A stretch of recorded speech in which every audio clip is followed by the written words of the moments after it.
Now we have the next topic to discuss is a megasporogenesis. Megasporogenesis. Megasporogenesis. What is megasporogenesis? It is a formation of, it is also a meiotic process, isn't it? वो हम देखेंगे बाद में. तो अगर हम इसको define करेंगे बाद में इसको स्ट्रक्चरली हम अंडरस्टैंड करेंगे. Megasporogenesis is a formation of megaspore from megaspore mother cell. Okay? By the process of meiosis. So megasporogenesis is a meiotic process. It is a meiotic process in which megaspores are formed. In which megaspores are formed from megaspore mother cell. From megaspore mother cell. We write it at MMC, megaspore mother cell. And megaspore mother cell is a diploid cell. Whereas megaspores are what? They are haploid cells. क्योंकि मियास हो रही. ठीक है, मेरी बात समझ में आ गई. तो मैंने बोला meiotic process in which megaspores are formed, which are the haploid cells, are formed from megaspore mother cell, which is a diploid cell. अगर हम इसको डायग्रामिकली अंडरस्टैंड करेंगे तो हम यहाँ पे देख रहे हैं कि हमारे पास एक मास ऑफ सेल होता है इंटीग्यूमेंट के अंदर, which is enclosed by the integument. That mass of cell is known as nucellus. What is that mass of cell known as? Tell me quickly. Nucellus. कहाँ पे होता है? Enclosed inside the what? Integuments. Say this is called as nucellus.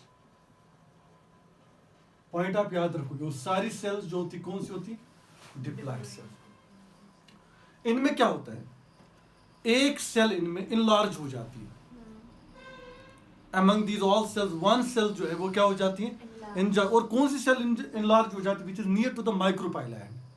जो बिल्कुल micropyle and के नजदीक है, जैसे मैंने आपको स्ट्रक्चर में दिया था. इसका मतलब ये है, आप समझ लो ये वाला एंड जो हमारे पास है, रफली आई एम मेकिंग, अव्यूल में बना रहा हूँ यहाँ पे, आप समझने की कोशिश करना इस चीज को. आप समझ लो ये वाला एंड, यहाँ पे जो सेल्स है इनमें से कोई सेल जो नजदीक हो, किस एंड पे? माइक्रोपाइल एंड पे, जो नजदीक हो. तो हम ये बोलेंगे इनमें से एक सेल हो जाएगी इनलार्ज. क्या हो जाएगी? कैसे हो जाएगी? By taking the nutrition, growth करेगी, वो इनलार्ज हो जाएगी. And that cell will act as a megaspore mother cell. वो क्या एक्ट करेगी? आप समझ लो ये वाली सेल जो है, मैं समझा रहा हूं आप लोगों को, ये वाली जो सेल न्यूक्लियस में इनलार्ज होगी. जब ये इनलार्ज होगी, मैं दिखा रहा हूं आपको, ये इनलार्ज होगी. और कैसे इनलार्ज होगी? Due to the accumulation of the nutrition और टू द ग्रोथ. और इसके इर्द गिर्द कौन सी सेल्स रहेगी? जल्द से बता मुझे. सेल्स ऑफ न्यूक्लियस रहेंगे कि नहीं रहेंगे? Yes.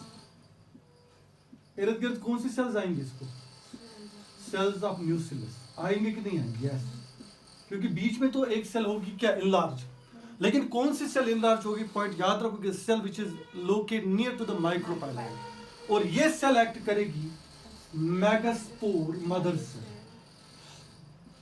It acts as megaspore mother cell, which is a diploid cell. तो मैंने आपको क्या बताया? तो ये पॉइंट मैं यहाँ पे लिखूंगा, इंपॉर्टेंट पॉइंट है ये. one of the cell, okay, of nucellus,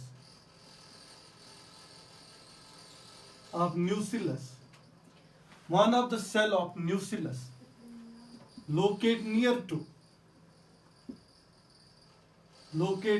to micropyle end becomes enlarged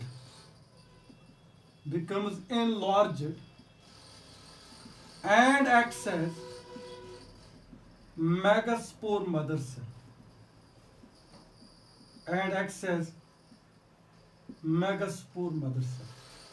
Isn't it? Which is a diploid cell. Diploid cell. ये कौन सी सेल है बेटा? Diploid cell. 12. तो हमने बोला मेगास्पोर मदर सेल और सराउंड कौन सी करती है, सेल्स ऑफ न्यूक्लियस। इसको सेल्स ऑफ न्यूक्लियस जो है वो क्या करती है, वो सराउंड करती है, ठीक है ना बेटा। उसके बाद क्या होगा, listen to me now it will enter into the meiosis. ये किस में इंटर करेगी बेटा, करेगी कि नहीं करेगी, यस।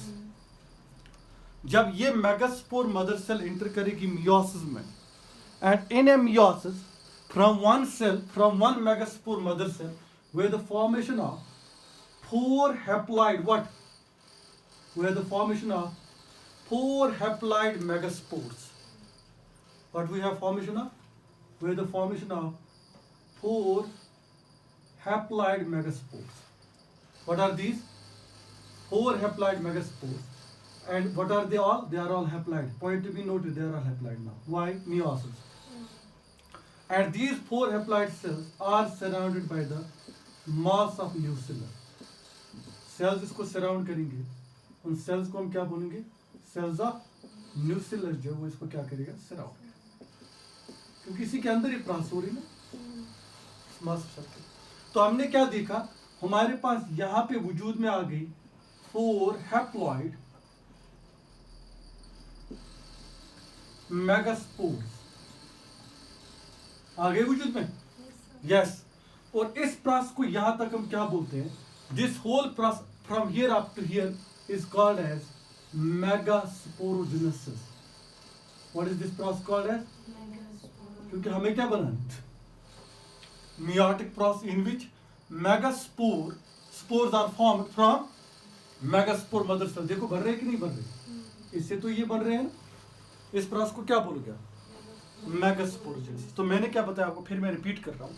मैंने आपको बताया हमारे पास जो अव्यूल होता है उसके अंदर जो इंटीग्यूमेंट्री को क्लोज करके जो अंदर मास ऑफ सेल होता है उसको न्यूक्लियस बोलते हैं, वो डिप्लॉइड सेल्स होती है। उनमें से एक सेल जो है which is near to the micropyle end वो इनलार्ज हो जाती है और एक्ट करती है एज मेगास्पोर मदर सेल, और वो सेल डिप्लॉइड सेल होती है।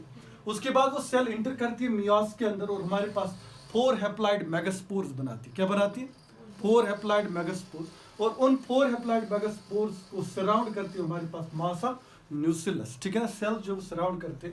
और हमने बोला इस प्रोसेस को it is called as megasporogenesis. What will be this process called as, okay, यहां तक कि मेगास्पोरोजेनेसिस है। उसके बाद हम देखेंगे कि एम्ब्रियो सैक हमारे पास कैसे बनेगा, फीमेल गैमेटोफाइट हमारे पास कैसे बनेगा, उस चीज का हम देखेंगे, ठीक है ना बेटा।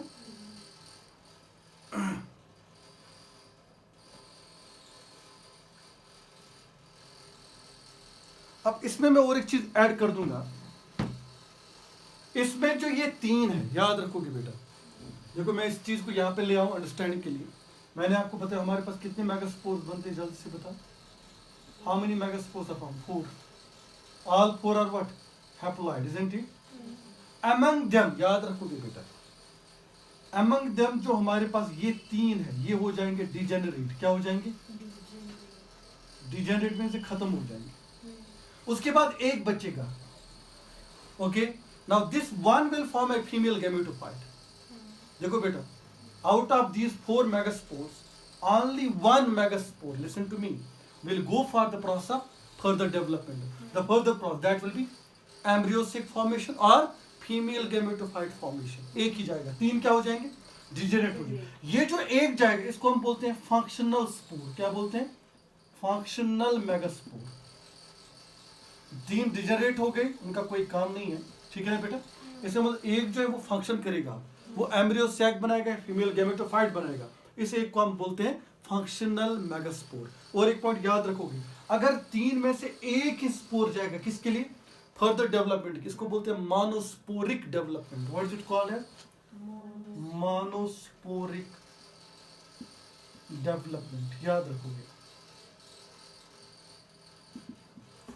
देखो आपसे पूछा जाएगा कभी कि हमारे अंदर जो मेगास्पोर्स बनते हैं ड्यूरिंग मियोसिस प्रोसेस, उनमें से 3 मेगास्पोर्स डिजेनरेट हो जाते हैं और एक मेगास्पोर जो है वो फंक्शनल मेगास्पोर एक्ट करता है, वो एम्ब्रियो से क्या फीमेल गैमेट जो है वो फॉर्म करेगा। इस तरह की डेवलपमेंट को क्या बोलते हैं, मोनोस्पोरिक डेवलपमेंट। और इस तरह के मेगास्पोर को क्या बोलते हैं, फंक्शनल मेगास्पोर। ये पॉइंट आप याद रखोगे। आप इस चीज को जल्दी से लिखो, मैं इसको आगे जाके ले जाऊंगा डेवलपमेंट में, ठीक है। बना इसको जल्दी।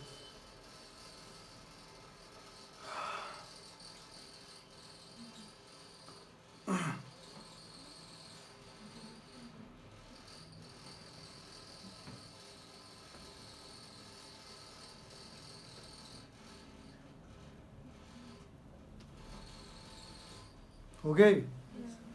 चलो आगे चलते फिर, करो मेरा इसको। अब इस प्रोसेस को हम आगे ले जाते हैं, थोड़ा अंडरस्टैंड करते हैं। यहाँ तक कोई कंफ्यूजन मुझे बोलो, फिर चीजों को अंडरस्टैंड करना है। मोनोस्पोरिक फंक्शनल आ गया समझ? तीन में से एक ही चला गएगा आपकी, नहीं? यस। तो क्या बोलोगे आप इसको? मोनोस्पोरिक। और एक को, इसी एक को क्या बोलोगे? Functional megaspore. अब देखो बेटा, मैं आपको दिखा रहा हूँ, आप समझ लो ये तीन डिजनरेट हो गई, ये क्या एक्ट कर रहा है? Functional megaspore. This will B है फंक्शनल मेगास्पोर। ये तीन का साइन क्या है? ये डिजनरेट हुई। ठीक है ना बेटा? अब क्या होगा? Let's see. Now this is what is it? Haploid और diploid? It's haploid, point to be noted. ये हैप्लॉइड है। अब इसको हो जाएंगे माइटोटिक डिवीजन। क्या हो जाएंगे? माइटोटिक। और कितने माइटोटिक डिवीजन होंगे? सक्सेसिव 3 माइटोटिक डिवीजन हो जाएंगे इसको। कितने हो जाएंगे? 3 माइटो। तो अब मैं लिखूंगा यहाँ पे 3 माइटोटिक डिवीजन। माइटोटिक डिवीजन हो जाएंगे, लेकिन याद रखोगे ये होंगे सक्सेसिव। ठीक है ना बेटा? Let's see what will happen. जब इसको माइटोस हो जाएगी तो यहां पे हमारे पास बनेंगे 2 न्यूक्लियस। क्या बनेंगे बेटा? पहले माइटोसिक डिवीजन में क्या होगा? तो इन फर्स्ट तो हम बोलेंगे यहाँ पे हो जाएगी माइटोसिस। और ये समझ लो आपकी पहली माइटोसिस हुई, तो हमारे पास क्या बनेंगे? 2 न्यूक्लियस बनेंगे। तो हम बोलेंगे यहाँ पे 2 न्यूक्लियस जो है इसके अंदर फॉर्म हो जाएंगे। ऐसा ही होगा ना? उसके बाद क्या होगा? There will be second mitosis. यहाँ पे अब दोबारा माइटोसिस होगी, लेकिन माइटोसिस होने से पहले इसके अंदर क्या होगा? There will be vacuole formation. इसके अंदर क्या बनेंगे? वैक्यूल जो है वो फॉर्म हो जाएगा। तो इसका मतलब जब वैक्यूल फॉर्म हो जाएगा, if I am showing what will happen in this, अब इस सेल के अंदर क्या होगा? अब यहाँ पे वैक्यूल बनेगा। जब वैक्यूल बनेगा तो ये 2 न्यूक्लियस जो है ये सेपरेट हो जाएंगे अपोज पोज पे। तो हम ये बोलेंगे अब थर्ड में क्या होगा? Vacuole formation. तो वैक्यूल फॉर्मेशन होगी। उसके बाद इसको क्या होगा? There will be second mitosis. अब ये फिर जाएगा माइटोसिस में। कितने माइटोटिक डिवीजन है? 3 है। आप समझ लो सेकंड हो रहा है। अब सेकंड में क्या होगा? Now there will be the formation of 4 nucleus. ऐसा ही होगा बेटा? तो 4 न्यूक्लियस वजूद में आ जाएंगे। उसके बाद फर्दर होगा माइटोसिस। उसके बाद क्या होगा? Further mitosis. जब फर्दर माइटोसिस हो जाएगी तो हमने देखा कि अब कितने न्यूक्लियस बनेंगे? मुझे बता। 8 न्यूक्लियस बनेंगे। बनेंगे कि नहीं बनेंगे? यस। तो 8 न्यूक्लियस जो वजूद में आ जाएंगे। तो मैंने आपको बताया कि हमारे पास जो फंक्शनल मेगास्पोर है, it will enter into the process of mitosis, but 3 successive mitosis. पहले में 2 न्यूक्लियस बनेंगे, उसके बाद वैक्यूल फॉर्मेशन होगी, न्यूक्लियस 2 सेपरेट हो जाएंगे। उसके बाद सेकंड टाइम माइटोसिस होगी तो हमारे पास 4 न्यूक्लियस बनेंगे। बनेंगे कि नहीं बनेंगे? उसके बाद थर्ड टाइम माइटोसिस होगी तो हमारे पास कितने होंगे? 8 न्यूक्लियस जो है वजूद में आ जाएंगे। ठीक है ना बेटा? अब after that what will happen? After that there will be the process of cytokinesis. क्या होगी बेटा? साइटोकाइनेसिस कितनी बार होगी इसमें? ये पॉइंट इंपॉर्टेंट है। Cytokinesis will be 6 times. और जब 6 टाइम्स साइटोकाइनेसिस होंगी तो कितनी सेल्स वजूद में आ जाएंगी? 7 सेल्स वजूद में आ जाएंगी। याद रखोगे बेटा, ये इंपॉर्टेंट चीज है। अगर आपसे कोई बोलेगा कि यहां तक ये कौन सा डिवीजन था, मुझे बताओ। यहां तक खाली न्यूक्लियस डिवाइड हो रहा था ना, सेल मत डिवाइड हो रही थी। इसको बोलते हैं फ्री न्यूक्लियर डिवीजन। यहां तक था स्ट्रिक्टली, आप लिख सकते हो स्ट्रिक्टली फ्री न्यूक्लियर डिवीजन। ये एनसीईआरटी बोलती है न्यूक्लियर डिवीजन। इसलिए इन चीजों को मैं रिमेंबर करके रखता हूँ आप लोगों के लिए। वहां से पूछा जाएगा आपसे, हमें बता जब एम्ब्रियो सैक बन रहा था, फीमेल गैमेटोफाइट बन रहा था, तो वहां पे पहले जो माइटोसिस हो रही थी उसमें सक्सेसिव 3 माइटोटिक डिवीजन हो रहे थे। तो हमें बता उसको एनसीईआरटी क्या बोल रही है? स्ट्रिक्टली फ्री न्यूक्लियर डिवीजन बोलती है इसको। ठीक है ना बेटा? उसके बाद क्या होगा? मैंने बोला साइटोकाइनेसिस होगी। वो कितने टाइम होगी? 6 टाइम साइटोकाइनेसिस होगी। जब 6 टाइम्स इसके अंदर साइटोकाइनेसिस होगी, what will happen? Now let's see. हमारे पास ऊपर से 3 सेल्स बनेंगे। On upper side we have the formation of 3 cells. और लोअर साइड से हमारे पास 3 सेल्स बनेंगे, उनमें से 2 जो होंगे that will be called as synergids, और ये जो बड़ी वाली सेल होगी this will be called as egg, और 2 न्यूक्लियर यहाँ पे फ्री रहेंगे, this will be called as polar nuclear. What will be these three called as polar nuclear. जरा मुझे बताओ कितनी सेल्स वजूद में आ गई? 7 सेल्स, 3 3 6 एंड 1 दिस लार्जर। ये जो है ना बड़ी खुद ये वाली, इनको छोड़ दो, जरा इधर से आ जाओ, ये मुझे बताओ ये क्या है? Isn't it this is a cell? 7 sales बनेंगे ना फिर, तो how many cells will be formed? इनको हम बोलते हैं, इन 3 सेल्स को बोलते हैं, these are called as antipodals। क्या बोलते हैं इन 3 सेल्स को बेटा? एंटीपोडल्स, याद रखो यार। और इसको क्या बोलते हैं मुझे पता है, इस मिडिल सेल को, इसको बोलते हैं एग। इन 2 सेल्स को क्या बोलेंगे? ये जो 2 सेल्स हैं, इन 2 सेल्स को बोलते हैं साइनर्जिड्स, और टुगेदर इनको बोलते हैं एग एपरेट्स। क्या बोलते हैं बेटा? एग एपरेट्स। तो हमने क्या देखा? हमने देखा 3 कौन से डिवीजन हो गए बेटा? Mitotic division. और साइटोकाइनेस कितनी बार होगी? 6 टाइम्स साइटोकाइनेस होगी। और हमारे पास क्या होगी? फॉर्मेशन ऑफ 7 सेल स्ट्रक्चर वजूद में आ गया। उसमें हमने देखा 3 जो टॉप पे उनको एंटीपोडल्स हमने बोला, उसके बाद जो नीचे जो 2 सेल्स थी उनको साइनर्जिड्स बोले, उसमें बीच में एग सेल थी, टुगेदर हम इनको एग एपरेट्स बोलते हैं। और सेंटर में हमारे पास पोलर न्यूक्लियर जो है वजूद में आ गए, ठीक है ना। अब यहाँ पे आप देखोगे एक चीज इंपॉर्टेंट है, यहाँ पे अगर आप देखोगे ना साइनर्जिड्स के अंदर आपको सेल्यूलर थिकनिंग मिलेगी। साइनर्जिड्स के अंदर क्या मिलेगी आपको? This is a cellular thickening, कुछ थिकनिंग मिलेगी आपको किसके अंदर? साइनर्जिड्स के अंदर।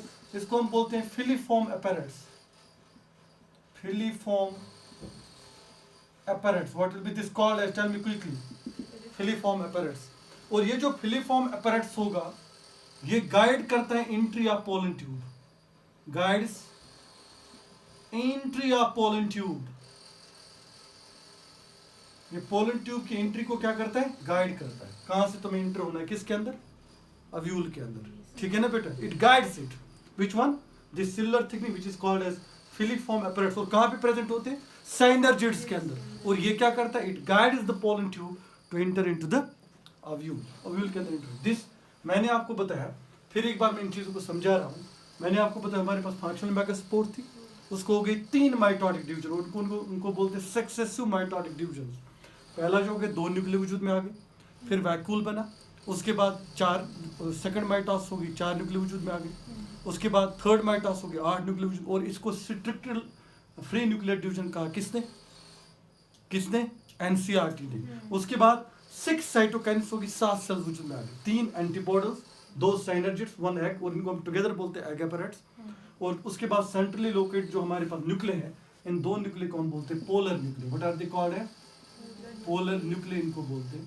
और फिर हमने बोला कि यहाँ पे अगर आप साइनर्जिड्स की बात करोगे, इसके अंदर आप देखोगे सेल्यूलर थिकनिंग प्रेजेंट होती है, जिसको हम बोलते हैं फिलीफॉर्म एपैरेट्स। और फिलीफॉर्म एपैरेट्स करते क्या है? ये गाइड करते हैं entry of pollen tube into the ovule, ठीक है ना बेटा।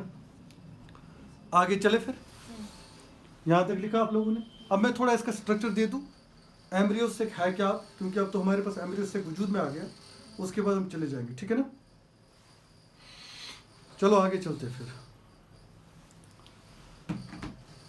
मैं इसको रब करूं? चलो इसको मैं आप स्ट्रक्चर में दिखाऊंगा आपको, इसका स्ट्रक्चर है क्या और कौन कौन सी चीजें जो है इंपॉर्टेंट है इसमें, जो पूछी जाएगी आपसे, वो चीजें हम एडअप करते हैं। चलो अब इसको समअप में करता हूं। आप समझ लो ये हमारे पास फीमेल गैमेटोफाइट है, एम्ब्रियोसेक। अब ऊपर से कौन सी सेल्स है जल्दी से बताओ मुझे। These 3 are called as antipodals, ठीक है ना। Now what will be these 2 called as? These 2 are called as synergids and the large one is egg. And what are these 2 called as? These 2 are called as polar nuclei. यहाँ तक कोई confusion मुझे बोलना फिर। What will be these called as? Antipodals. और याद रखोगे antipodals जो हमारे पास एनाट्रॉप सव्यूल होता है, कार्टोजिया, अभी इन्वर्ट करोगे आप उसमें, ठीक है, मैं तो जनरली दिखा रहा हूँ आपको। ये एंटीपोडल्स आपको कहाँ पे मिलेंगे? कलर्जल एंड पे, it will be towards chalazal end, याद रखोगे आप एंटीपोडल्स। अब ये क्या मैंने दिखाया यहाँ पे? पोलर न्यूक्लियस है। और ये क्या होगी मुझे बता जल्दी से? This is a egg, okay. और ये दो क्या होगी? जल्दी बता मुझे, ये दो क्या होगी? These are called as synergids. और टुगेदर क्या बोलोगे उनको जल्दी से? We call it egg apparatus. और सारी कौन सी सेल्स है मुझे जल्दी से बता? Strictly haploid. ऑल सेल्स क्या होंगे मुझे बता, क्योंकि सेल पहले से ही हैप्लॉइड है, तो याद रखो कि सारी सेल्स क्या होंगी बेटा? हैप्लॉइड। और यहाँ पे कौन सी कंडीशन होगी? n+n कंडीशन, याद रखोगे आप, ठीक है ना बेटा? इस जगह पे यहाँ तो कोई कंफ्यूजन मुझे बोलो फिर। और यहाँ पे क्या देखने को मिलेगा आपको जल्दी से बताओ? A cellular thickening. And what will be that cellular thickening called as? Filiform apparatus. इसके बारे में मैंने बताया आपको क्या करता है, filiform apparatus. And what will be this combined structure called as? This will be called as embryo sac. Embryo sac, या आप इसको बोल सकते हो फीमेल गैमेटोफाइट। क्या बोलोगे बेटा? Female gametophyte. अब अगर आपसे कोई पूछेगा, क्वेश्चन देखो क्या पूछेगा, हमें बता एम्ब्रियो सैक या फीमेल गैमेटोफाइट के अंदर कितनी सेल्स होती है? कितनी सेल्स होती है? 7 सेल्स। याद रखोगे ये तीन और ये। अगर आपसे पूछा जाएगा कितने न्यूक्लिय होते हैं, न्यूक्लिय कितने होते हैं जरा बताओ कितने होते हैं बेटा? 3 6 और 2 8 होते हैं। होते कि नहीं होते मैं ही बता रहा हूँ। यस। अगर आपसे पूछा जाएगा इनमें लार्जेस्ट सेल कौन सी है, largest cell among them, embryo sac के अंदर लार्ज सेल कौन सी है? लार्ज सेल ये होगी मुझे लग रहा है, अगर आप मेरा साथ दोगे तो ये है शायद।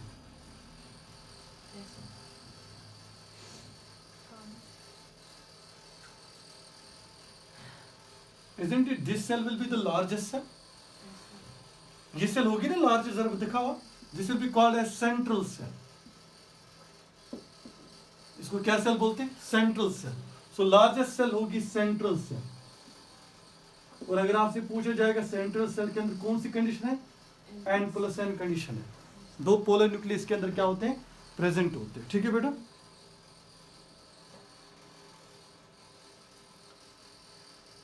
और अगर आपसे पूछा जाएगा कि हमें पता इसमें कितनी साइटोकाइनेसिस हुई, हाउ मेनी साइटोकाइनेसिस? 6 याद रखोगे आप। और ये सारी सेल्स क्या है? जेनेटिकली सिमिलर होंगे कि नहीं होंगे? जरा मुझे बता, एक मेगास्पोर थी, उसमें क्या होगी? माइटोसिस। और मेगास्पोर फंक्शनल थी, इसमें क्या होगी? माइटोसिस। इसका मतलब कंप्लीट क्रोमोसोम्स आ गए कि हाँ आपके नहीं आ गए? आ गए कि नहीं आए दूसरे सेल्स में? So we can say all these cells what they will be? They will be genetically similar. होंगे कि नहीं होंगे? अगर आपसे पूछा जाएगा कि एम्ब्रियो सेक के अंदर जो सेल्स होती है क्या वो जेनेटिकली डिफरेंट होती है कि genetically similar? They are genetically similar. So this all about the embryo sac और फीमेल गैमेटोफाइट, ओके।